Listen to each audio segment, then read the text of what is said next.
धानाचा कोठारा म्हणून ओळखल्या जाणाऱ्या गोंदिया जिल्ह्यात मोठ्या प्रमाणात धान पिकाची शेती केली जाते। खरीप हंगामाबरोबरच रबी हंगामात देखील मोठ्या प्रमाणात शेतकरी धान पिकाची लागवड करत असतात। मात्र महावितरणच्या वतीने फक्त 8 तास वीज पुरवठा देण्यात येत असल्यामुळे अपुरा वीज पुरवठा अभावी शेतकऱ्यांचे रबी हंगाम संकटात आले आहे। यासाठी मोरगाव अर्जुनी तालुक्यातील शेतकऱ्यांनी 5 दिवस उपोषण केले होते।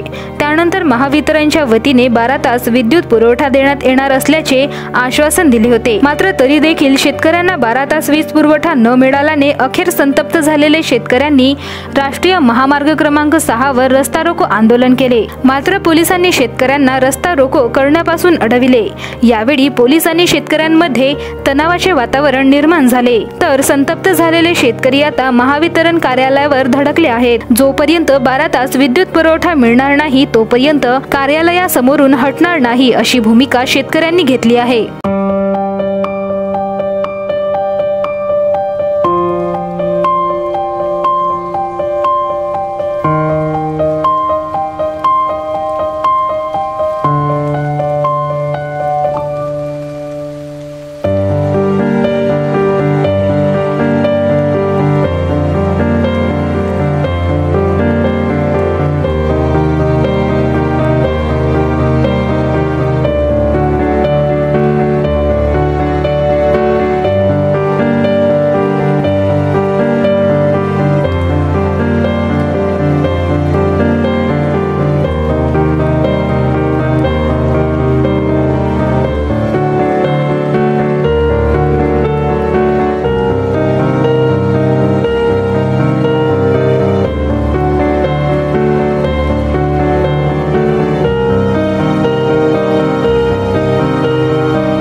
गोंदिया जिल्हा हा प्रामुख्याने धान उत्पादक जिल्हा आहे। गोंदिया जिल्ह्यामध्ये 2 लाख हेक्टरच्या वर धान उत्पादन रब्बीमध्ये केला जातो आणि शेतकऱ्यांना रब्बी हंगाम पिकासाठी विद्युतची मोठ्या प्रमाणामध्ये अपेक्षा असतो। या गोंदिया जिल्ह्यामध्ये हा नागझिरा व्याघ्र प्रकल्प असल्यामुळे आतापर्यंत 6 शेतकऱ्यांचा जीव गेलेला आहे। तर या 6 शेतकऱ्यांचा मनुष्यवधाचा गुन्हा हा ऊर्जा मंत्र्यावर लावण्यात यावा ही आमची एक मागणी आहे। आम्ही शेतकऱ्यांच्या न्याय हक्कासाठी ज्यावेळेस आंदोलन करतो त्यावेळेस ही मागणी घेऊन गेलो। माननीय आदरणीय जयंत पाटील साहेबांनी याला अधिवेशनामध्ये धरून लावलं आणि उपमुख्यमंत्री असलेले ऊर्जामंत्री देवेंद्र फडणवीस यांनी घोषणा केली की आम्ही शेतकऱ्यांना 12 तास विद्युत पुरवठा देऊ। आता त्यांना विसर पडलेली आहे आणि 1000 किलो मेगावॅट महाराष्ट्राची विद्युत हे गुजरातला विकत आहेत आणि इथल्या शेतकऱ्यावर अन्याय करत आहेत। आणि आम्ही शेतकऱ्यांच्यासाठी लढणारे नेतृत्व असे तर स्वतःला सांगतात आणि शेतकऱ्याच्या भरोश्यावर निवडून जातात आणि आज गरज शेतकऱ्यांना 12 तास विद्युतची आहे तर कोणीही बोलायला तयार नाही आहे। आणि याचे आजी माझे लोकप्रतिनिधीमध्ये घरामध्ये बसून आहेत आणि आपली मागणी तीच आहे की दिवसांना 12 तास शेतकऱ्यांना विद्युत मिळाली पाहिजे। एवढंच नाही, 12 तास त्यांनी 4 दिवस केला तर शेतकऱ्यांनी 12 तास त्यांनी 4 दिवस दिला तर घरगुती लाईटला सुद्धा त्यांनी लोड शेडिंग लावली। अजूनपर्यंत लोड शेडिंग कमी गेलेली नाही। 4 तास घरगुती लाईटला लोड शेडिंग आहे तर मग 12 तास त्यांना विद्युत द्यायला काय हरकत आहे? तुम्ही बाहेर राज्यात विद्युत विकू शकता आणि इथल्या शेतकऱ्यांना विद्युत देऊ शकत नाही। तर हे शेतकरी विरोधी सरकार आहे। हे फक्त उद्योगपत्यांचे सरकार आहे। ते उद्योगधंदावाल्यांना तुम्ही 24 तास विद्युत देता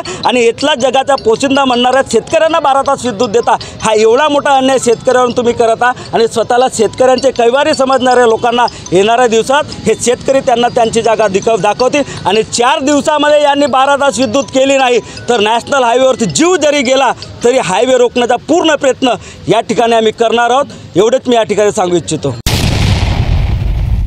यामध्ये आपण प्रमुख शेतकऱ्यांच्या जो उदरनिर्वाह ज्याच्यावर अवलंबून आहे, शेती हा मुख्य त्यांचा धंदा आहे। कारण की आता कुठल्याही 10 वर्षाच्या काळात शेतकऱ्यांना कुठलंही नोकरीचं साधन नाही, त्यामुळे शेतकरी हा शेतीकडे वळला। पण अशातच शासनाने शेतकऱ्यांना 8 तास विद्युत पुरवठा करून शेतकरी पिकवणार काय आणि आपल्या मुलाचे शिक्षण कसं घेणार ह्या प्रमुख मागणीसाठी 12 तास विद्युत शेतकऱ्यांना मिळावी। गोंदिया जिल्हा हा आपला नक्षलग्रस्त जिल्हा हा शासन म्हणतो, पण शासन कुठेही नक्षलग्रस्तांना सवलत नाही। तर मग यामध्ये करायचं काय हे प्रमुख मागणी घेऊन आम्ही या ठिकाणी 4 दिवसा अगोदर गोंदिया येथील एसी साहेबांना निवेदन दिला की शेतकऱ्यांना 12 तास विद्युत मिळावी, पण याकडे कुणाचंही शासनाचं लक्ष नाही।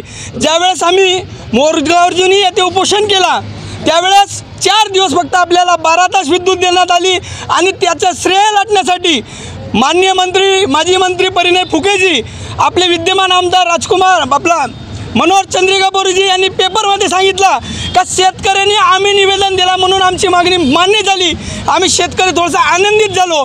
पण अशी आज परिस्थिती आली, आम्ही जो धानाचा पीक लावला, पेरणी केला, तो आता कुठंतरी निष्णाभूत होण्याच्या मार्गावर आहे। ही आमची शेतकऱ्यांची प्रमुख मागणी आहे। आज आम्ही शेतकऱ्यांच्या 12 तास विद्युतसाठी जी रास्ता रोको आंदोलन करण्याची भूमिका घेतली होती, पण त्यामध्ये प्रशासनाकडे आपला पदाचा दुर्विनियोग करतो, शेतकऱ्यावर अन्याय करण्याचा, शेतकऱ्यांना ढकलण्याचा प्रयत्न केला।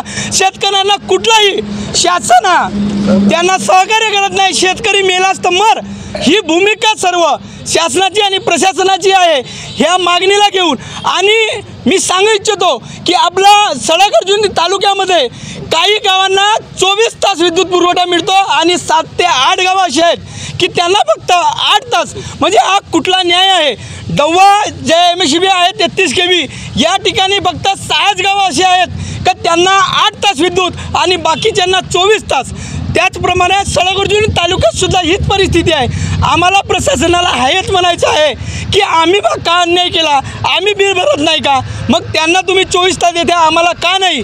आमची एकच मागणी आहे, 4 दिवसात आमच्या शेतकऱ्यांना 12 तास विद्युत मिळाली नाही, याच्यापेक्षाही तीव्र आंदोलन आपण ही रास्ता रोको करून शासनाला जागृत करण्याची, शासनाला भाग पाडू, ही आमची मुख्य मागणी राहील।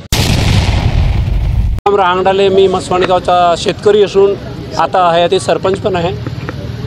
माझ्या गावावर नाही, माझ्या एरियावर जास्ती हा सावत्रपणाचा जोर दिला आहे यांनी।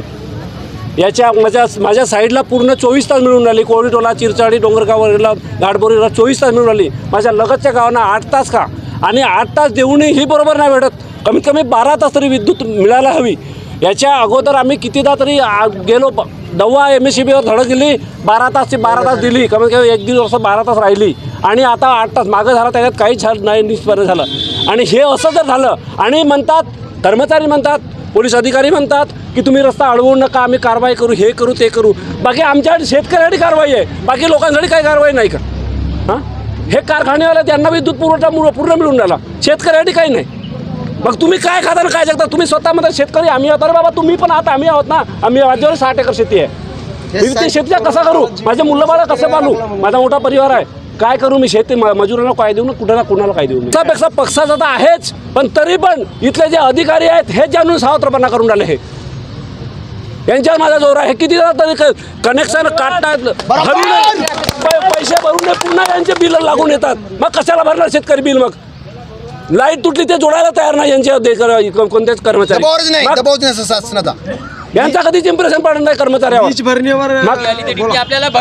डीपी साइड पैसे हमारा जमा करावे लागतात। भंडारा गोंदिया जिला वासियों के लिए खुशखबर है, अब आपका मनपसंद channel BS crime media news अब आपके केबल नेटवर्क पर, जी हां, अपने केबल नेटवर्क के एशियन चैनल नंबर 13 पर उपलब्ध है। BS क्राइम मीडिया न्यूज पर खेल, राजनीति, क्राइम, साहित्य व अन्य खबरें प्रकाशित की जाती है। हमारे साथ जुड़ने के लिए तथा हमारे चैनल में खबरें, विज्ञापन आदि के लिए संपर्क करें 8669151757 पर।